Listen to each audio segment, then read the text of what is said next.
So Retro Studios, at one point, was thinking about working on their very own Star Fox game.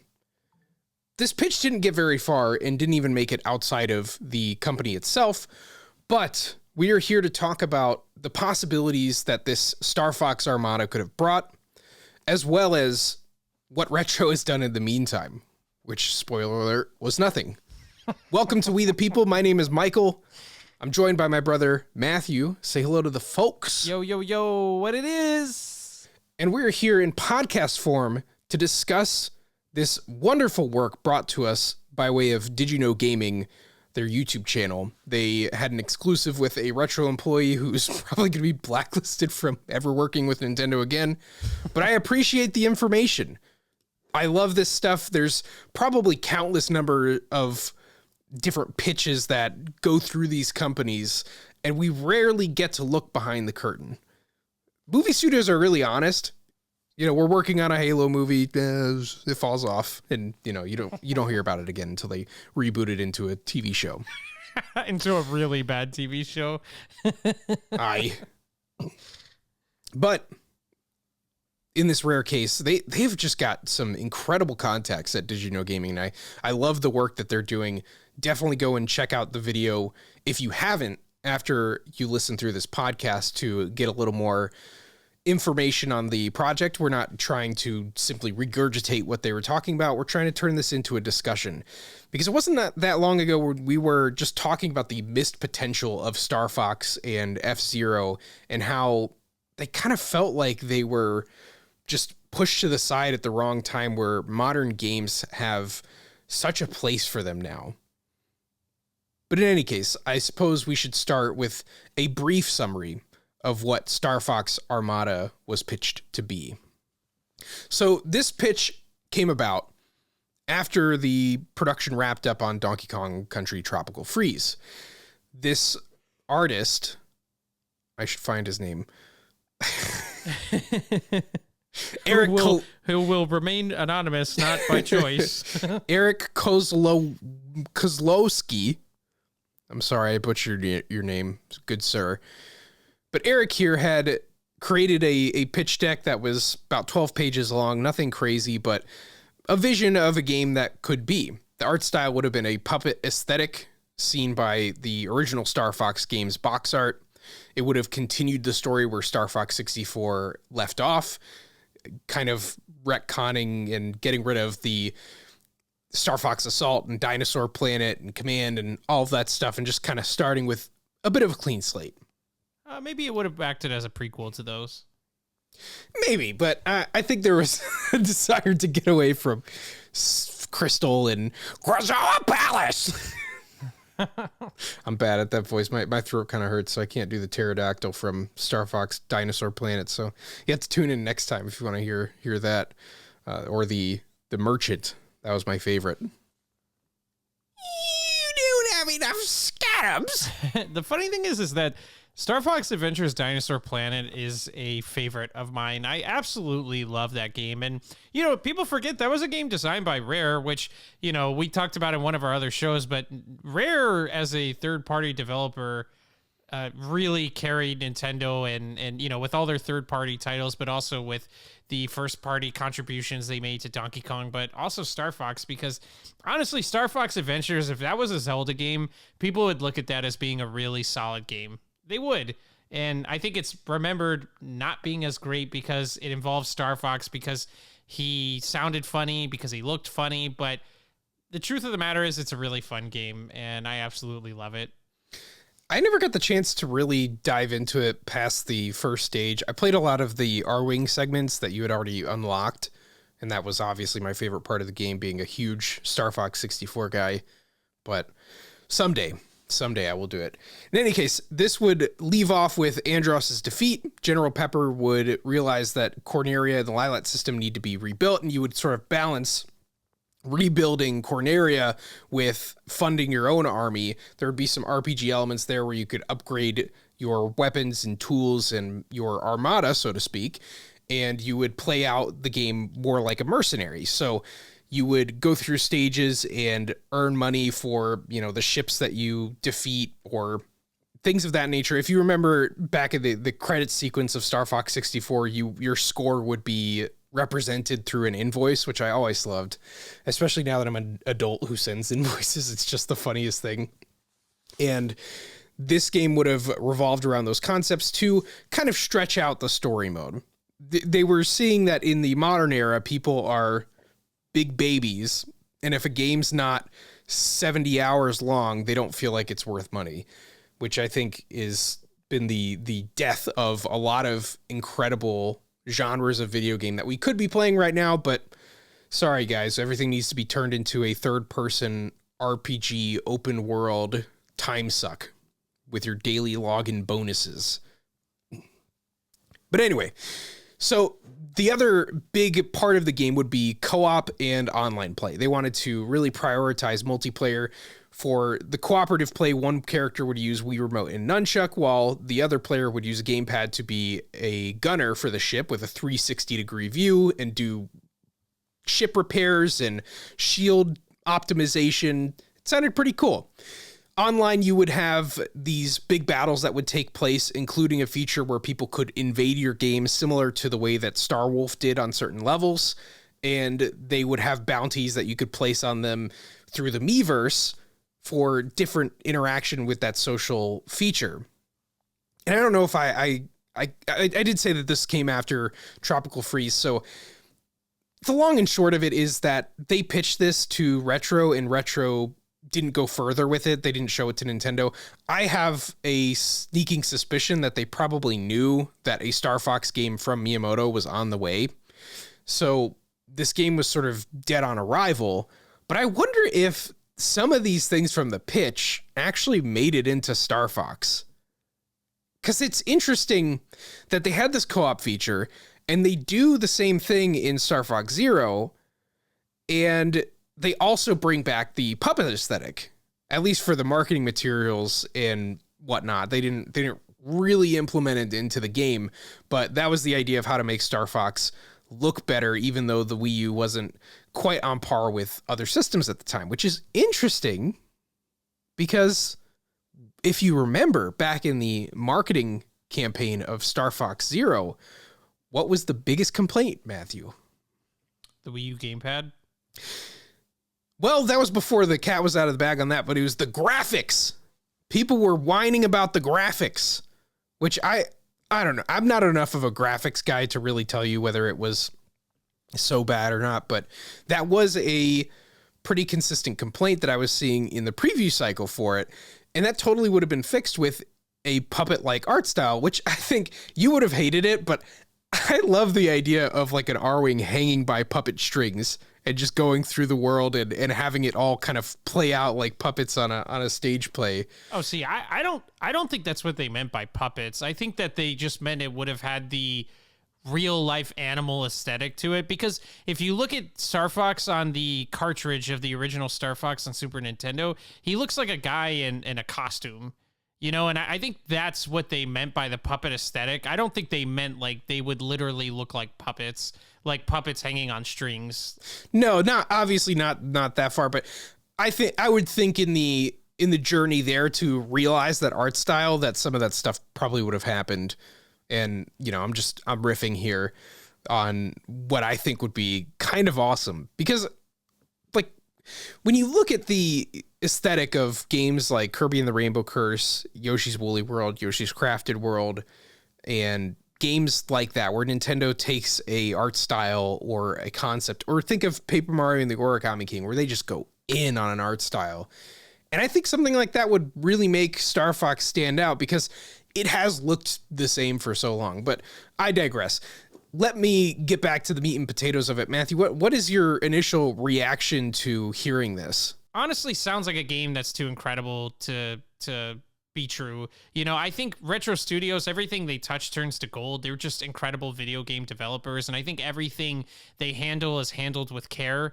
That's why it's honestly a shame that with the Donkey Kong Country series, they went the direction they did with a more cartoony art style and not bringing the Kremlings back, because I think if they really tried to emulate what the old Donkey Kong Country games did, I think those games would be even more goated than they already are. And, they're already two of the, highest regarded 2D platformers that have, ever been created. So, and you just look at what they've done with Metroid Prime, and that's why I have, all the faith in the world that Metroid Prime 4 will look incredible. If you look at the Metroid Prime remaster, it's the best looking remaster that Nintendo has ever done by a mile. I know, like, could Retro teach the Zelda guys to do better with all of their remasters? Isn't that wild when you think of like something like The Legend of Zelda Skyward Sword and does not look much better than a game that's on the Wii. Meanwhile, Retro Studios took a Metroid game that was on the GameCube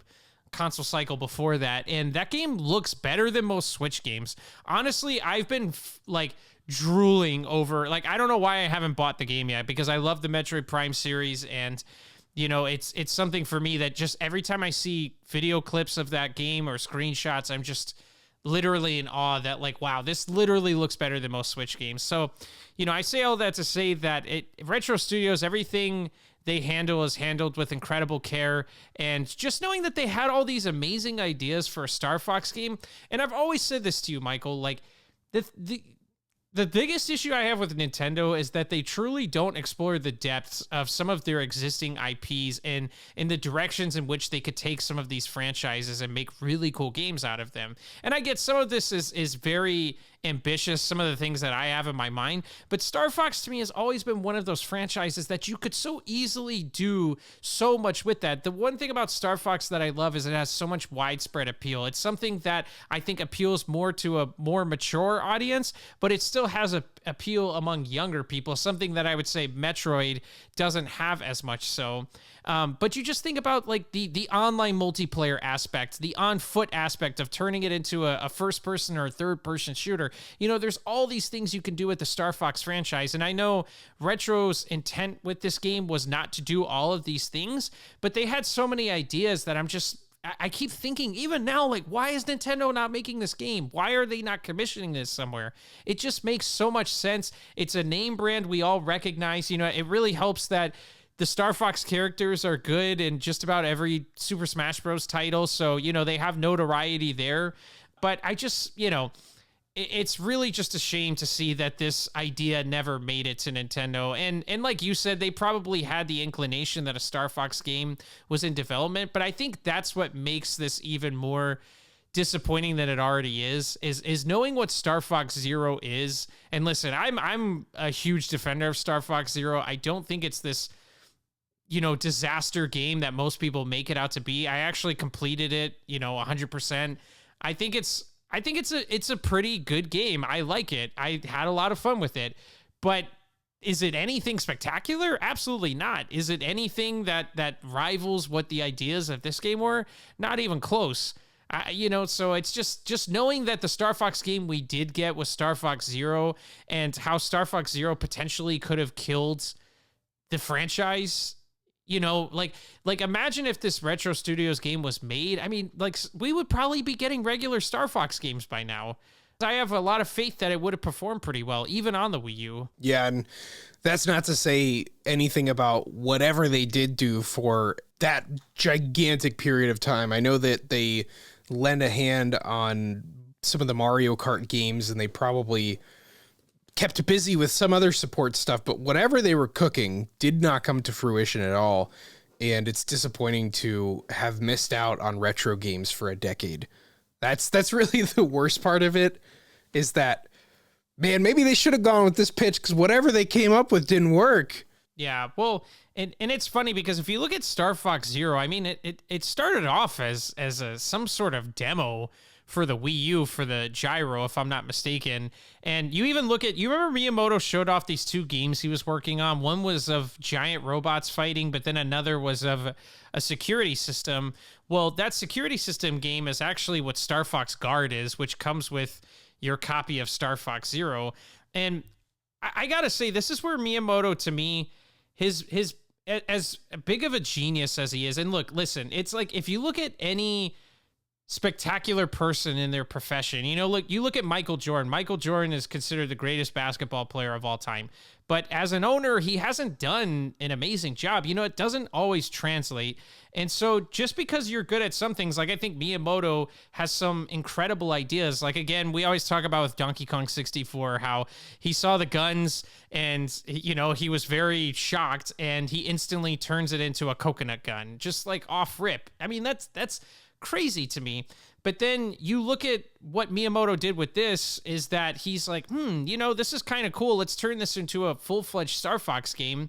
And, you know, that's what Star Fox Guard ended up becoming. And you know, even the demo for Zero, I think, you know, was just a concept. And then they're like, let's make an entire game out of this. And you can tell it's just so rough around the edges. One thing I'll say is that game has some really weird graphical, I don't know if I call them choices. I don't know what, but so you remember the rings in the original, like Star Fox 64? Yeah, they give you health. Yeah, all those things. They, like, if you see how rigid the rings look in Star Fox Zero, it's the most bizarre thing. Like it's like the game will look pretty good in some respects, and then others it looks like a Nintendo 64 game. Like it makes no sense to me. But I think it's just one of those games that it was never meant to be this fully fleshed out title. And so as a result, you get this game that looks like it's a half-hearted attempt at something, you know, and I just don't understand it. And, you know, I don't know. That's why it's just, it's one of those things. I don't think Star Fox Zero was ever meant to be the game, like a fully fleshed out title like it became. And like I said, you know, and I don't mean to go on a rant with that, but I just think knowing that this game was probably never pitched because Star Fox Zero was being worked on, it's you know, it's crazy. Yeah, I think the timeline sort of adds up where you got to think that it was at least an idea that Miyamoto was working on, and I doubt that he wanted to put it in the hands of Retro, which would be so far away from him and difficult for him to keep his eye on. But I don't know, it's all speculation. Yeah, Star Fox Zero was a mess, and it was always going to be challenging to make a game like that. I feel like the reason we haven't had much gas on F-Zero or Star Fox is because those games were originally founded on the idea of visual fidelity. And as Nintendo reels that in more and more, of course, these games are sort of harder to find their way to the limelight because they can't pull that off anymore. I look at footage of Star Fox Zero and I'm seeing all these textures that are just struggling to render in time for a on-rail shooter that you're moving pretty fast in to be able to render in time, especially knowing that this is an outside studio that while they have access to a lot of Nintendo staff, they're not going to be able to optimize something as strange as the Wii U, especially as well as Nintendo could. And you think of the other issue of the Wii U of sort of splitting its resolution. You might remember that a lot of the games that have a gamepad view have to take a hit to the frame rate or have to take a hit to some other performance element to be able to do that, to the point at which to get Donkey Kong Tropical Freeze running well, you'll remember that the gamepad, I believe it just goes blank. Like it just kind of blacks out until you need it. And there's some real sacrifices that need to be made there. So you're starting off at this awful place where, like, yeah, the water's going to look bad, the lighting's going to look bad, the textures aren't going to render particularly well. And on top of that, you had this martyr mission from Miyamoto to make the gamepad make sense, where he takes this idea. It's like, what if Star Fox had motion sickness? It's just such an awful idea. It's weird thinking about this because I am one of the biggest Star Fox fans I've ever met. The amount of times I've played through the 64 one makes me sick. It is, in a good way, in my opinion, the hands down best N64 game by a significant margin. Besides Donkey Kong 64. I hate that this is what it's become. That I pick up that game and I just can't stand to play it for more than 15 minutes because it's just uncomfortable. What Miyamoto said at the time is, oh, you know, if you play it for like 2 hours, like you get the hang of it, which to me sounds like, oh, this RPG game gets really good after hour 15. No, I'm not spending my precious time learning your inferior control scheme. And so it was really sad to see what came of that. Well, it's your example is it's a lot like people who will tell you to watch a TV show and they're like, well, it gets really good by, the third season. It's like, no, that's why a pilot, no pun intended, but that's why the pilot of a TV show is so important. If the first impression doesn't nail it, most people don't stick around. So, if the game doesn't start off good, most people aren't going to stick around to find out when it does. Yeah, for Star Fox Zero, I just was not willing to put in the time. Eventually, I'll need to play it just for my understanding of Nintendo and the greater ecosystem, and to satisfy my, at this point, morbid curiosity of how bad exactly it is. But yeah, it's just a shame. It's just a shame. And just think, because here's the thing, I think. If we got this Retro Studios game instead, just think of the potential Star Fox has going into the Nintendo Switch, because this is a factor in the Star Fox franchise, or I should say the element of the Star Fox franchise that a lot of people forget, or something that happened, was the Starlink game, where they featured the Star Fox characters. That was kind of what became the focal point of that game for the Nintendo Switch version. And that game didn't sell well at all, which I'm not surprised about, because it seemed like it was poorly marketed. And it was honestly the most generic game I think I've ever seen in my life, or the most generic characters in a video game. It's about 15 years too late to the Toys to Life party. Well, it's that, and then also it's just that, like I said, the characters all represented just think of the most generic action adventure TV show or movie you can think of, and that kind of represents that game very well.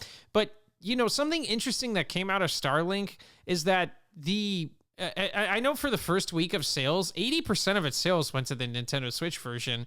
You could argue that maybe it had more appeal on the Switch, but I'd argue against it. I think that game is the type of game that I would see more PlayStation owners or Xbox owners going after than Nintendo Switch owners. And yet the Nintendo Switch version sold 80%. Why? Because, Star Fox still has some kind of, it's a big name. It's a character that a lot of people love and recognize. And I think that goes a long way. And he fits so well in that game that I think it was a smart choice by Ubisoft to do that. But it shows you the potential that if we had this Retro Studios game on Wii U, who knows? Maybe Starlink ends up selling a lot better than it does. And maybe that leads into, again, like more potential for the franchise, on the Switch. And so it's really interesting just to look at these decisions in the moment and understands the long-term ramifications that they can have. But yeah, it's,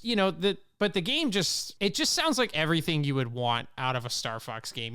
Aside from not having an on-foot aspect, I just think, it doesn't get much better than everything that they were coming up with.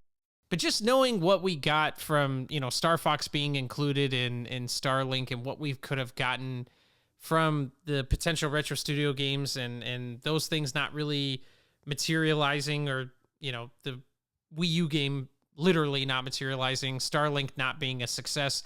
Where do you think the franchise goes from here? Because I think it's easy for most people to assume that Star Fox is probably just done for good, and I wouldn't say that's unreasonable on Nintendo's part, but I think it would be a missed opportunity for them if they don't explore it again in some form or fashion. Yeah, I think it should be pointed out that Star Fox has never performed particularly well outside of the 64 release. You could argue that from a marketing perspective, it was super important for the Super Nintendo to show off some of that technical prowess as Sega was going around talking about blast processing. But while we were talking about this, I was looking up the starter pack for Fox, and man, you can find it for like $15 on eBay. I'm probably just going to buy one for the cool little R-Wing figure, because we never got an R-Wing amiibo. And I think they promised that to us, didn't they? Or did they make it? I have the I mean, if you want the figure, you can have it. I have it. I think we were supposed to get an R-Wing amiibo that I don't believe we ever did, which is sad. Anyway, but yeah, Starlink was a failure, I think, for a lot of what I remember. What turned me off to that game was they were talking about it never ends, and like that's a feature my boy, that is a detriment. I don't want to spend my entire life on this game with these cornball characters that look like League of Legends rejects. But anyway, that's another game that I have yet to try out that I would definitely try out just because Star Fox is in it. What I will say about Star Fox going forward is that we have some light rumors that they started development on something as of 2022. And all we know is that Platinum is not the one who's working on it. That would make sense.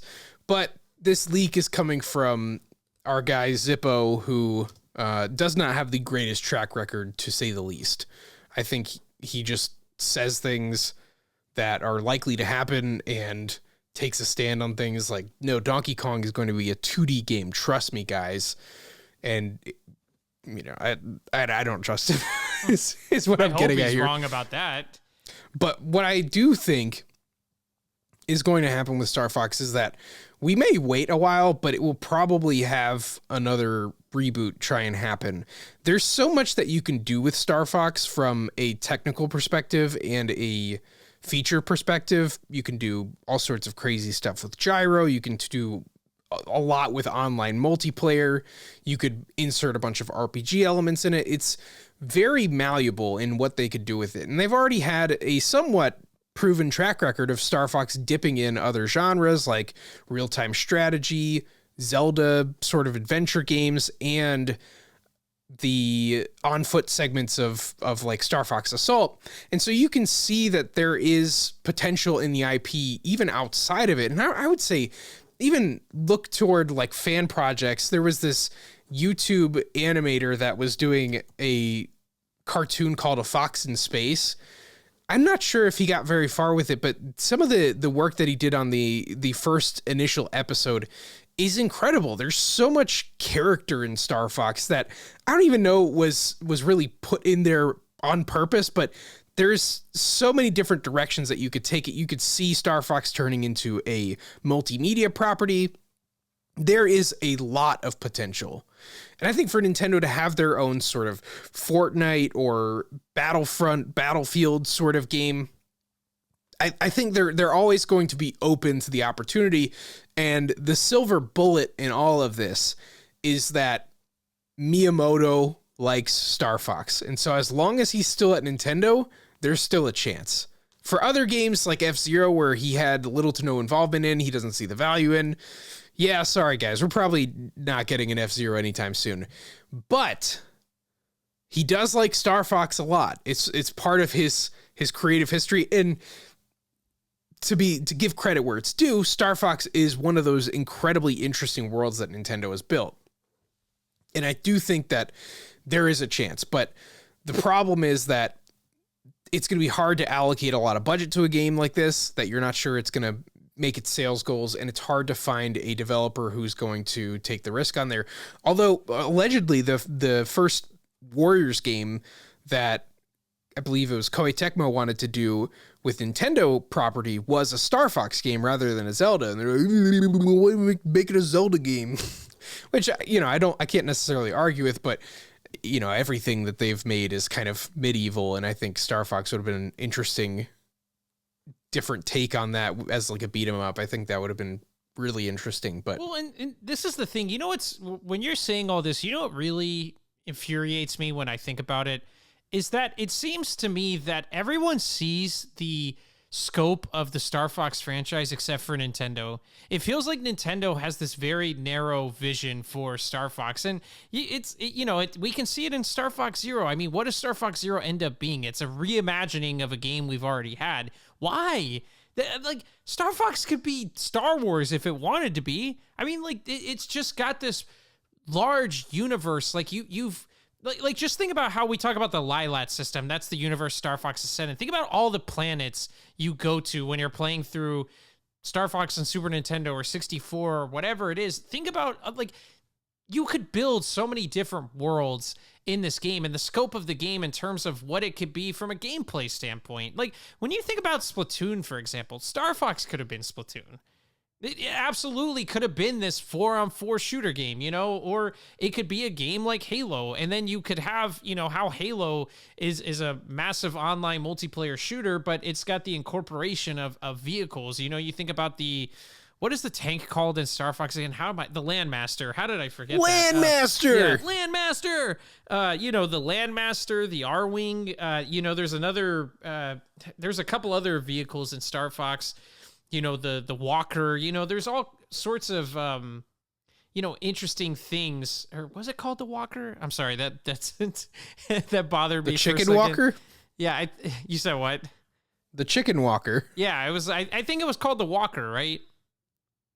I have no idea. Anyway, I call it the chicken. I'll check that out. When I'm done saying what I'm saying. But the point I'm trying to make is just there's so many directions they could take Star Fox in. And you talked about that Star Fox animated cartoon. It had one of those like Adult Swim cartoon type of vibes to it, and like the art style, and maybe not like the crude humor of a lot of old Adult Swim content, but you know what I mean. It just had that aesthetic to it, and you just think about, I don't know, man. It's hard to even articulate all of this, but it's just the potential it has to, like you said, from a multimedia perspective of like merchandising, of television shows, of even just the different games you can make for Star Fox. My dream Star Fox game from, I've always told you the online multiplayer aspect, but even from a single player aspect, if it was just a single player game, kind of like a Star Fox Adventures type of thing, like do what Star Fox Adventures did, but just have a much greater emphasis on the R-Wing segments, and, maybe have a lot more R-Wing levels between planets, or challenges you have to do between planets. But then when you get to a planet, it plays like a Star Fox Adventures mixed with a Star Fox Assault, where there's puzzle solving elements, but, it's Star Fox Assault in the sense that it goes for a Halo style type of, you're playing through a linear level, and, you're having to shoot bad guys and complete tasks. And I don't know, man. I just think about that in my head, and I'm like, why hasn't this been done? I just feel like even if you're not sold on the fact that Star Fox can make that kind of money, just knowing that so many games have done that type of thing and been successful, and you're doing that with a huge property that, even though, again, it hasn't been relevant for a long time, but it's still a brand that, mainly because of Super Smash Bros., everybody still knows about and really respects. Because I think one takeaway everybody has from Star Fox is that even if they haven't played the games, they look at Star Fox as a franchise that's cool. Would you agree with that? That, like, even from the perspective you get of it from a game like Smash, that you come out of it being like Star Fox is an interesting franchise. It's cool. It's I don't know. I don't know if you agree with me on that, but I would agree wholeheartedly. And what they've slotted in that role of diversification for different age groups and such is a lot of these JRPGs that appeal to people who are older, who, don't mind seeing the absolutely obscene outfits in Xenoblade 2, for instance, or the very questionable romance choices in Fire Emblem. Those don't really appeal to that mass market, and they will always be those like low to mid-tier Nintendo franchises. But Star Fox diversifies that palette in a way that all your other Eastern studio partners can't. There's no shortage of JRPGs on the Nintendo Switch. No shortage. Dragon Quest eventually came there. Persona eventually came there. You had Shin Megami Tensei as an exclusive. You've got plenty of JRPGs that you can put on there. But there is, I believe, no game like Star Fox on there outside of the Sin and Punishment Nintendo Switch Online thing that they have. And that's kind of crazy. So you'd think in that sort of reel, in the directs, to just see a little more going on than a bunch of JRPGs and games for a mass market or family-friendly audience, Star Fox does diversify the portfolio of first-party Nintendo games in a nice way, giving it another sci-fi game, of which there aren't many. You're getting the scraps of Doom. You're getting the scraps of Mass Effect and games like that. And while I'm sure they sell just fine on the Switch, I do feel like there is kind of a Star Fox shaped hole in the portfolio, as I do for as I do think for F-Zero as well. And if you think about these games, online connectivity and online multiplayer is probably first and foremost like the biggest thing that will expand the reach of these series and create more of a hunger for it. And while I wish there was a Star Fox game out right now, maybe it's for the best that while Nintendo's sort of figuring out how to do online right, that these games aren't being sent out to die, because Splatoon has enough of that mass market appeal to kind of succeed anyway. But Star Fox and F-Zero, if they don't get it right and really bring it back, then we're in trouble. And I think that, you know, if Nintendo's scared about doing another one of these, why did they try with Fire Emblem Awakening? You know, because Fire Emblem was up against a much steeper hill to climb, where those games are expensive to make because they're very long. The newer ones have tons of voice acting, which I'm sure is not cheap. And they've taken the risk on these games time and time again. And it's paid off because they've developed the IP into something where the characters are memorable. They've done the iPhone app spinoff, and it's come together. Star Fox is another one of those games that would work really well on mobile. You could think some sort of real-time strategy thing, or even just a gyro-based on-rails shooter would be really interesting on mobile. But here we are. And I think that especially as they start to get more into multimedia stuff, a Star Fox TV show is so interesting. Like I mentioned, that YouTube video, A Fox in Space, you got to check it out if you've never seen it. It is some incredible work, all done by this one guy. This guy makes this video 6 years ago, hasn't come out with episode 2 yet. We're still holding on hope.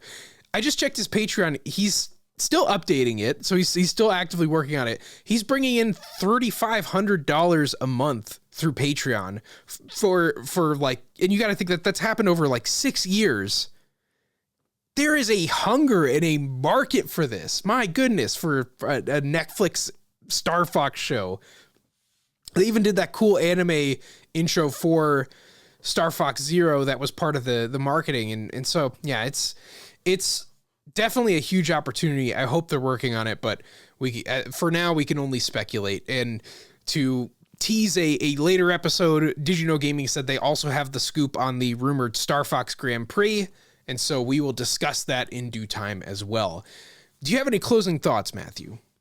No, I mean, I will say one interesting aspect of all of this is you're talking about Star Fox's as a franchise's potential as an animated series, and it's interesting to me because now that Nintendo's diving into the movie space, do you think you could see Star Fox being a film at some point, or something they do with their media company? That, because I think there was like a Nintendo Films division. Yeah, they bought out a company and then kind of renamed it Nintendo Studios or something like that. And so we'll see. I mean, that's probably going to be the arm that manages all of these media properties, but I think Star Fox, and this is how great Star Fox is as a storytelling medium and as a world, it would work as both. You could do a TV show spinoff about how Wolf became an evil bounty hunter. You know, you start the season off where he's got both of his eyes, and you're gonna find out. You're gonna stick to that moment because you're curious, when does he lose his eye? And that would work really well as a TV show. On the other side of things, the original Star Fox story of going from Corneria to, I believe it was Venom is the Last Planet, to take down Andross, the story of, you know, how he defeated Star Fox's father. All of that would be great. You know, you open on the original Star Fox team, Peppy, James McCloud, and Piggy. I'm not remembering his name right now, but how they're all like charging in. You cold open with that. They're charging into Andross, and then there's the betrayal that happens, and James's life is lost. I mean, there's just so much that you can go off of. You mean Pigma? Pigma, yeah. It's been a long time since I've touched Star Fox. No, I always remember Leon, the chameleon guy. Yeah, and then there's I am the great Leon. Who was the other person in Star Fox 64? Because I know Andrew. Is Andrew the one that's in 64 as well? Okay. he's that dude who has rich parents. My dad's gonna sue you. Uncle Andros. But yeah, there's so many different directions that you could go with Star Fox Media, and it would work out so well. But yeah, well, that's what I was trying to say before, though, is I just wonder if Nintendo really is, I think a lot of rumors suggest, there's the rumor that after the Mario movie, it's going to translate into a Donkey Kong movie. And I know Star Fox is a lot more serious than Mario or Donkey Kong, but I wonder if maybe at some point, because like you said, Miyamoto, like one thing you can't discount with all of this is that Miyamoto loves Star Fox. It's one of his treasured franchises. That's why, especially as Donkey Kong fans like we are, the fact that Miyamoto loves Donkey Kong goes a long way, which is why I know even as long as this drought's been for DK, like it's not going to last much longer. But with that being said, when it comes to Star Fox, I just wonder if that could translate into something, if this Mario movie does really well, if the rumored Donkey Kong movie does really well, and then they do start trying to build some sort of cinematic universe, I feel like Star Fox is something that would make a lot of sense to kind of hit that middle ground of being, something that more mature people can enjoy, but something younger people enjoy. Obviously it'll probably be catered more to younger people than anything, but I think that's an interesting direction they could take Star Fox in, but I just think it has to start with the games, man.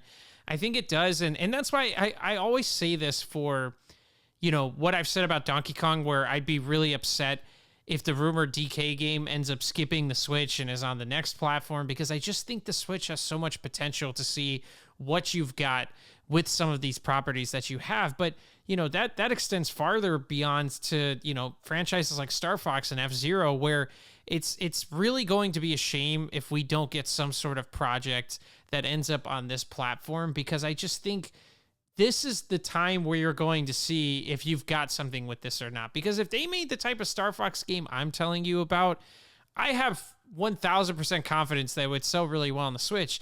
But let's say the next platform Nintendo makes is another Wii U, and then that game I'm talking about comes out on there, then at that point, it's not guaranteed to be a hit because it's on a failing platform. So, it's just, and I don't know I know you mentioned this leak from Zippo earlier. I don't know the details of that, if it's particular to Star Fox or what have you, but I will say I hope something like that is true. I hope there really is something that's in the works that is a little more ambitious, like this Retro Studios game, because and I'm hoping Nintendo's seeing the reaction that people are giving this Did You Know Gaming video, because it shows you that there's a lot of people who would happily pay for a game like this in a heartbeat. I agree, but we will have to wait and see if any of this happens.